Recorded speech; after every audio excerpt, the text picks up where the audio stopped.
Bonjour, toujours dans le cadre de cette première partie méthode des sondages et dans le cadre de la séance 2, je vous rappelle que dans le cadre de la partie 1 de la deuxième séance, on a mis l'accent sur le principe de la méthode par choix raisonnable ou bien la méthode des quotas. Et nous avons bien expliqué le principe de la méthode et nous l'avons bien illustré par un exemple d'application. Dans le cadre de la deuxième partie de cette deuxième séance, on va essayer de mettre l'accent sur la mise en œuvre de la méthode des quotas, comment choisir les variables de contrôle, comment on va organiser les enquêteurs ou bien l'organisation pratique de l'enquête et par la suite nous allons traiter le contrôle des enquêteurs. Bien.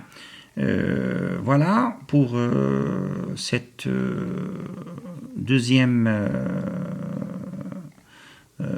la deuxième partie de cette deuxième séance. Voilà.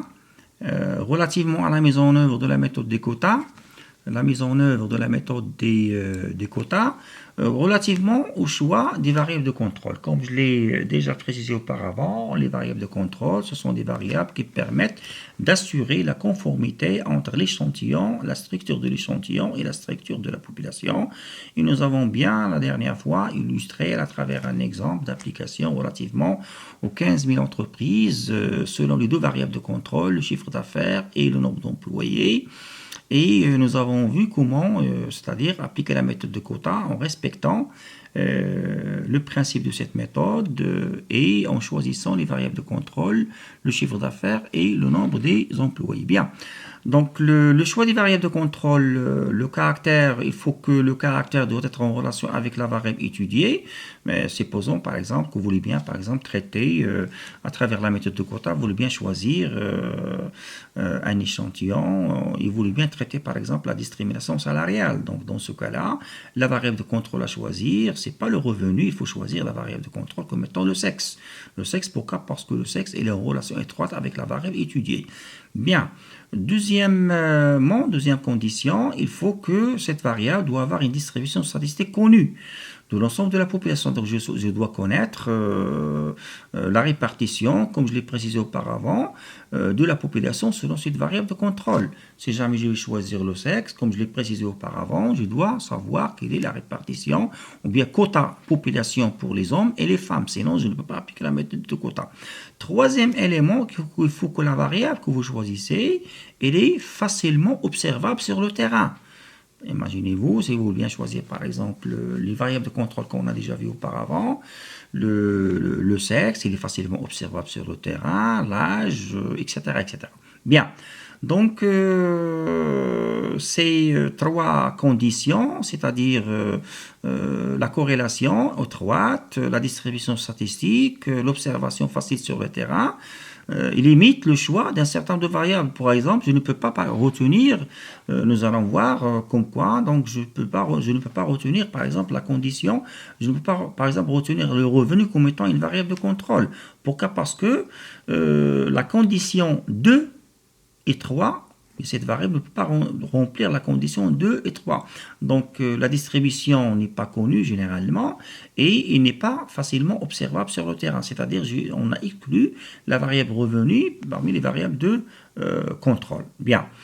Parfois, il y a une autre remarque, si jamais vous, dans un questionnaire ou bien dans une enquête, vous constatez que certaines variables sont difficilement observables, je peux travailler avec ce qu'on appelle les proxy variables, c'est-à-dire si jamais vous avez une variable comme le revenu, il est difficilement observable sur le terrain, il n'a pas une distribution, je peux très bien remplacer le revenu par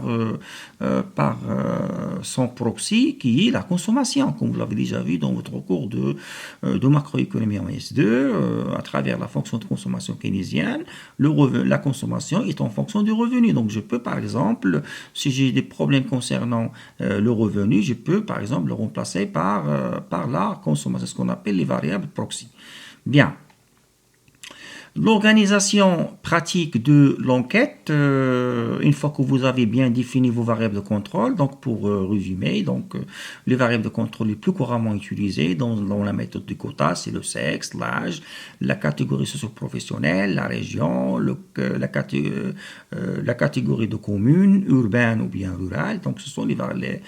Pourquoi? Parce que ces variables-là, comme nous l'avons déjà expliqué, elles remplissent ces conditions. Bien. Relativement à l'organisation pratique de l'enquête, comment organiser le point de vue pratique donc l'enquête, il se déroule en deux temps, donc en premier temps et en deuxième temps. En premier temps, donc il convient de désigner l'échantillon, donc dans ce cas-là, je peux considérer plusieurs degrés. Un exemple. Donc, en premier degré, il faut désigner un échantillon de localité ou bien de zone. L'exemple qu'on donne assez souvent, c'est les zones industrielles. Et dans un deuxième degré, à partir de ces zones industrielles, je vais choisir donc les individus. L'exemple que vous avez ici, donc un sondage au premier degré, donc les différentes zones industrielles. Et le sondage au deuxième degré, c'est les entreprises. Donc, vous choisir, supposons dans une ville comme Marrakech, ou bien comme Casa, ou bien comme vous avez plusieurs zones, vous travaillez sur des entreprises et vous avez plusieurs zones industrielles, ou bien plusieurs quartiers. Donc, je vais choisir dans un premier temps les zones industrielles, parmi les zones que vous avez. Et dans chaque zone, je vais choisir les entreprises. Donc, vous avez le premier degré et vous avez le deuxième degré. Une fois, en premier temps, vous avez désigné votre échantillon. Dans un deuxième temps, donc il faut organiser l'enquête en fonction de la structure des réseaux d'enquêteurs, d'accord?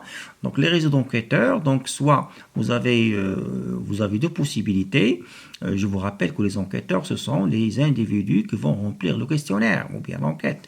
Donc vous avez deux façons de le faire, soit un réseau permanent d'enquêteurs travaillant au voisinage de leur domicile, par exemple des étudiants à Marrakech, ou bien on peut utiliser des équipes d'enquêteurs itinérants, c'est-à-dire qu'ils se déplacent d'une ville à l'autre, ils viennent de Casa à Marrakech pour remplir donc le questionnaire. Bien.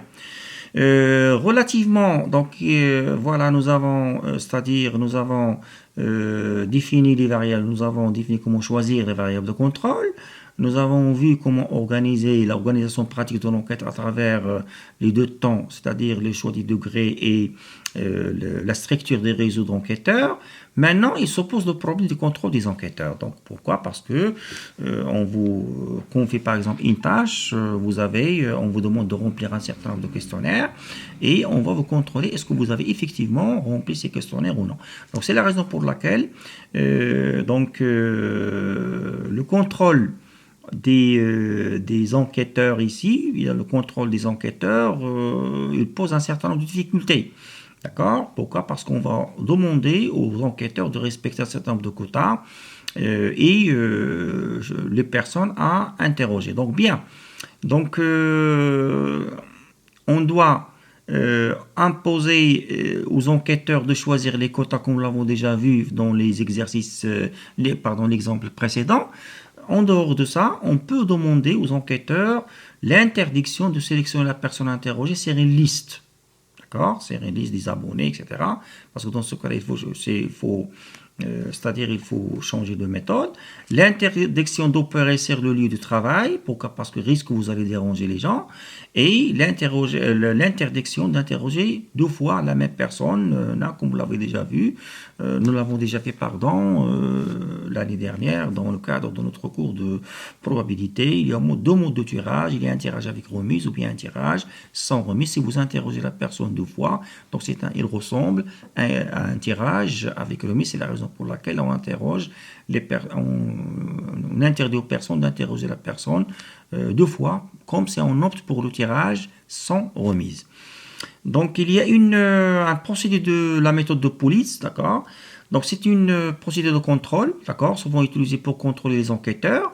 On impose pour bien contrôler les enquêteurs, comme vous le voyez ici, on impose à chaque enquêteur un itinéraire, d'accord, un itinéraire strictement fixé, d'accord, un itinéraire strictement fixé, en lui indiquant exactement les points d'enquête et les personnes à interroger.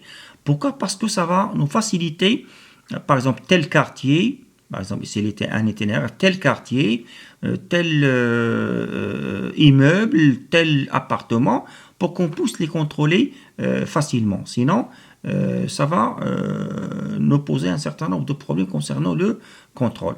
Relativement au point avantages et inconvénients de la méthode des quotas, donc avantages et inconvénients de cette méthode des quotas, nous allons le traiter dans le cadre de la séance prochaine.